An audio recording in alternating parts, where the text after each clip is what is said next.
sedikit masa untuk menjawab. Semalam, minta maaf Tuan Dipertua, saya ada tengok video yang dimuat naik oleh Yang Berhormat Menteri Ekonomi dari Pandan.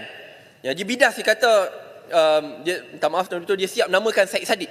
Dia namakan, sebab tu saya kena balas. Saya ambil ruang di parlimen untuk balas, bukan di social media. Dia kata Saddiq salah sebab kerajaan pada hari ini belum tetapkan pun T15 itu siapa. Saya ada 3 respons. Pertama sekali, ini masalahnya apabila kita umum dulu, fikir kemudian. Ini masalah. Kerana rakyat dah dengar ucapan Yang Berhormat Perdana Menteri. Rakyat dah dengar apa yang mereka bakal hilang. Petrol dalam fikiran mereka, kalau ada satu rumah ada 2 kereta kerana isteri dengan suami, RM500 sebulan. Setahun dah banyak.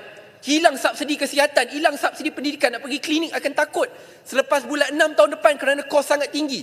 Nak hantar anak ke IPTA, nak buat perancangan. Macam mana ni, kalau tak sebelum ni RM15,000, selepas ni mungkin RM100,000. Kalau ambil medicine, lagilah ratusan ribu. Kita semua tahu kosnya sangat tinggi. So pengumuman tu dah buat. Tapi sekarang bila didesak, bahawa mereka kata tak apa, kita fikirkan dulu.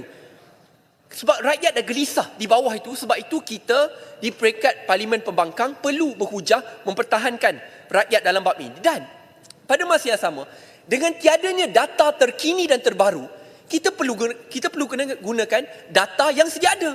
Iaitu data sedia ada adalah data rasmi daripada kerajaan, daripada DOSM, Jabatan Statistik Malaysia, yang telah kita guna pakai. Mungkin Yang Berhormat Menteri nak guna cara sama. Saya ingat sebelum ni bila dia nak naikkan diesel, dia kata tak apa, kita akan kejutkan rakyat, mengejutkan rakyat. Saya ingat dalam wawancara Bloomberg, kalau saya tak silap, kenaikan diesel. Sekarang mungkin dia nak buat taktik sama. Kita tunggu bulan 5, bulan 4, kita kejutkan rakyat. Taktik tersebut lapuk dan jelas gagal. Ingat, pendaftaran budi badani. Kerajaan kata tidak akan ada golongan yang tercicir. Realitinya sampai ke hari ini, lebih 50% orang yang layak dapat masih tidak berdaftar tercicir, Tuan Yang Dipertua. Iaitu orang susah terkesan. Itu diesel. Mungkin orang tak ramai guna diesel. Bayangkan, RON 95, kesihatan, sekolah, universiti. Lagi ramai yang guna. Sebab itu dalam bab ini, jangan guna taktik kita nak terkejutkan rakyat. Last yang terkejut kamu jikalau rakyat hukum kamu pada masa yang akan datang. Itu yang pertama. Yang kedua, jawapan balas saya. Dia kata tunggu padu. Saya hormat, kalau padu ni dapat dibuat dengan baik, saya sokong 110%. Masalahnya, sampai ke hari ini Tuan Yang Dipertua, kalau kita lihat dalam bab padu, RM85 juta telah kita belanjakan. 2 tahun kita tunggu. Sampai ke hari ini, kita masih tak tahu dah siap ke tak. Apa kesannya? Bagaimana perinciannya? 2 tahun selepas perbelanjaan RM85 juta, kita masih tunggu dan terus menunggu. Dengan itu, lagi lama kita tunggu, lagi takut rakyat di bawah, lagi gelisah mereka, lagi kuat kita perlu bangkit dan pertahankan rakyat dalam bab ini. Dan yang terakhir, kalau kita lihat dalam bab padu ni, bila pelaksanaan subsidi diesel pun akhirnya kerajaan tak ikut padu. Dalam subsidi diesel akhirnya kerajaan buat apa?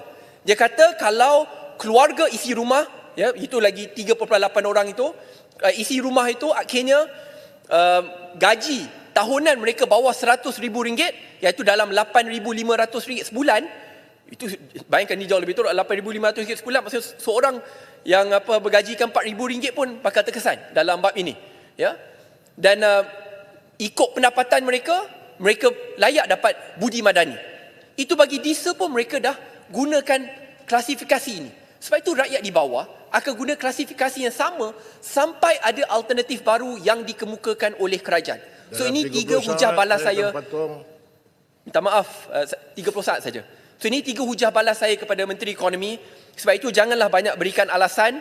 Dalam bab ini cukup-cukuplah kita umum dulu, fikir kemudian, kena realitinya lagi lama kita tunggu, lagi susah untuk rakyat bersedia, lagi susah untuk SME syarikat untuk merancang, lagi susah untuk kita kemukakan cadangan, balas melalui semak dan imbang untuk pembangkang mainkan peranan. Jadi ini saya rumuskan 3 hujah saya dengan satu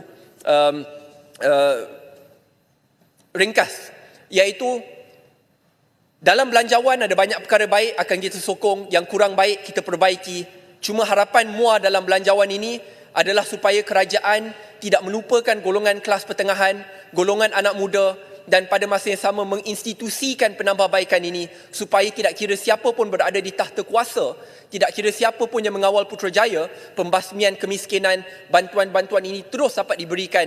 Dengan itu saya yakin Tuan Dipertua, tidak kira siapa pun yang menang, negara Malaysia akan kekal makmur. Assalamualaikum warahmatullahi wabarakatuh. Terima kasih Yang Berhormat.